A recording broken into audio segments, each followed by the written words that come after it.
ஆனால் இன்றைய காலகட்டத்தில் மாநிலங்களின் உரிமைகள் ஒவ்வொன்றாக பறிக்கப்பட்டு மாநில மக்களின் அடிப்படை உரிமைகளையே ஒன்றிய அரசிடம் போராடி பெற வேண்டிய இக்கட்டான நிலையில் இருக்கிறோம் என்பதை வேதனையோடு இங்கே பதிவு செய்கிறேன். பரந்து விரிந்த இந்த இந்திய நாட்டை மொழிவாரி உரிமைகளின் அடிப்படையில் உருவான மாநிலங்கள் தான் ஒற்றுமையாக காத்து வருகின்றன. இப்படி அமைக்கப்பட்ட மாநிலங்கள் அனைத்து அதிகாரங்களையும் கொண்டவையாக விளங்கினால்தான் மாநிலங்கள் வளர்ச்சி அடையும், இந்தியாவும் வலிமை பெறும். இதனை உணர்ந்து மாநிலத்தில் சுயாட்சி, மத்தியில் கூட்டாட்சி என்கிற பரந்துபட்ட கொள்கை முழக்கத்தினை தமிழ்நாடு தொடர்ந்து உரக்க முழங்கி வருகிறது. இந்தியாவிலேயே எந்த மாநிலமும் இது குறித்து முயற்சிகள் எடுக்காத நிலையில் ஏறத்தாழ அரை நூற்றாண்டு காலத்திற்கு முன்பே 1969 முதலமைச்சராக பொறுப்பேற்ற தலைவர் கலைஞர் அவர்கள் ஒன்றிய மாநில அரசுகளின் உறவுகளை ஆராயும் பொருட்டு ஓய்வு பெற்ற தலைமை நீதிபதி பி. ராஜமன்னார் அவர்கள் தலைமையில் உயர்மட்ட குழுவினை அமைத்தார். நாட்டிலேயே முதல் முறையாக ஒன்றிய மாநில அரசின் உறவுகளை குறித்து விரிவாக ஆய்வு செய்து 1971 ராஜமன்னார் குழு தனது அறிக்கையை வழங்கியது. அந்த குழுவின் முக்கிய பரிந்துரைகளை 51 ஆண்டுகளுக்கு முன்பு 1974 ஏப்ரல் 16 இதே சட்டமன்றத்தில் தீர்மானமாகவும் தலைவர் கலைஞர் நிறைவேற்றினார். இதனைத் தொடர்ந்து ஒன்றிய மாநில அரசுகளுக்கு இடையேயான உறவுகளை மேம்படுத்திட ஒன்றிய அரசின் சார்பில் 1983 சர்க்காரியா தலைமையிலான ஆணையம், 2004 உச்சநீதிமன்ற நீதிபதி பூஞ்சி தலைமையிலான குழு ஆகியவை அமைக்கப்பட்டு அவற்றின் சார்பில் ஆயிரக்கணக்கான பக்கங்களை கொண்ட அறிக்கைகள் வழங்கப்பட்டும் இதுநாள் வரையில் எந்தவித மாற்றமுமின்றி ஏமாற்றமே தொடர்கிறது. அடுத்தடுத்து மாநில பட்டியலில் உள்ள முக்கிய அதிகாரங்களான மருத்துவம், சட்டம், நிதி ஆகியவற்றை ஒத்திசைவு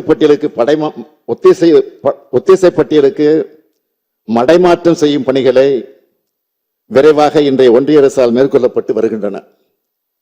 சமூக நீதி, பொருளாதார ஏற்றத்தாழ்வின்மை, ஒடுக்கப்பட்டோருக்கான வாய்ப்பு ஆகியவற்றை கருத்தில் கொண்டு மாநில அரசின் கல்விக் கொள்கையின் அடிப்படையில் மருத்துவ கல்வியில் தமிழ்நாட்டு மாணவர்கள் பங்கேற்பதை உறுதி செய்யும் வண்ணம் இருந்து வந்த நமது கல்விக் கொள்கையினை நீர்த்து போகச் செய்து முழுமையாக ஒன்றிய அரசின் கட்டுப்பாட்டில் நீட் எனும் ஒற்றைத் தேர்வின் வாயிலாக மட்டுமே மருத்துவ கல்வி இடங்களை நிரப்பும் முறைக்கு மாற்றப்பட்டு விட்டது. இந்த நீட் தேர்வு ஒரு சாராருக்கு மட்டுமே பயனுள்ளதாகவும் பயிற்சி மையங்களை ஊக்குவிக்கும் வண்ணமும் கிராமப்புற மற்றும் பொருளாதாரத்தில் பின்தங்கிய மாணவர்களுக்கு பெரும் பின்னடைவு ஏற்படுத்தும் விதமாகவும் உள்ளது. நீட் தேர்வின் காரணமாக பல மாணவர்களுடைய மருத்துவ கனவுகள் சிதைந்து போயிருக்கின்றன. பல மாணவர்களுடைய விலை மதிப்பில்லா உயிர்களை இழந்து நாம் தவித்துக் கொண்டிருக்கிறோம். கடந்த ஒரு நூற்றாண்டுக்கு மேலாகவே நாட்டிலேயே தலைசிறந்த மருத்துவர்களை தொடர்ந்து உருவாக்கி வரும் தமிழ்நாட்டில் உள்ள மருத்துவமனைகளை நோக்கி நாட்டின் பல்வேறு பகுதிகளில் மட்டுமின்றி பல உலக நாடுகளிலிருந்தும் உயர்தர சிகிச்சை பெற மக்கள் வருகை புரிந்த வண்ணம் இருக்கிறார்கள் என்பதை நான் சுட்டிக்காட்ட விரும்புகிறேன். நாட்டிலேயே தலைசிறந்த மருத்துவர்களையும் உயர்தர மருத்துவமனைகளையும் முன்னணி மருத்துவ கல்வி நிறுவனங்களையும் கொண்டுள்ள தமிழ்நாட்டில் தரமான கல்வி கொடுக்க போகிறோம் என்ற பெயரில் நீட் தேர்வு மூலம் பொதுக்கல்வி முறையை செய்ய நாம் தொடர்ந்து எதிர்த்து வருகிறோம். இந்த நீட் தேர்வால் ஏற்பட்டுள்ள இன்னல்களை களையும் விதமாக இந்த சட்டமன்ற பேரவையால் நிறைவேற்றி அனுப்பி வைக்கப்பட்ட சட்டத்துக்கு ஒப்புதல் மறுக்கப்பட்டுள்ளது. இதேபோல் மாநில பட்டியலில் இருந்த கல்வி ஒத்திசைவு பட்டியலுக்கு ஒன்றிய அரசால் மாற்றம் செய்யப்பட்டதால் தேசிய கல்விக் கொள்கை 2020 மூலம் மும்மொழி கொள்கையை தமிழ்நாட்டில் திணிக்க ஒன்றிய அரசால் முயற்சி மேற்கொள்ளப்பட்டு வருகிறது.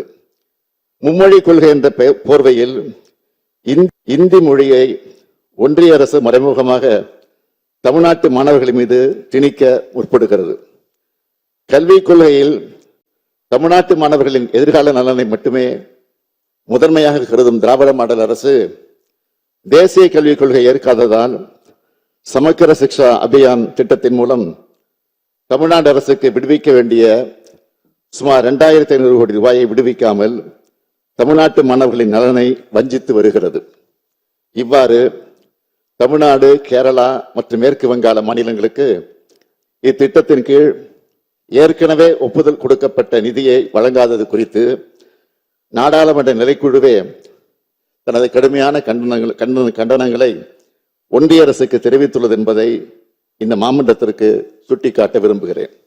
எனவே மொழி, இன, பண்பாடு ஆகியவற்றின் தனித்தன்மைகளை உறுதி செய்யும் வண்ணம் கல்வியை மீண்டும் மாநில பட்டியலில் சேர்க்க வேண்டியது இன்றியமையாததாகும் என்பதை மாமன்ற உறுப்பினர்கள் அனைவரும் ஏற்றுக்கொள்வீர்கள் என்று நான் நம்புகிறேன்.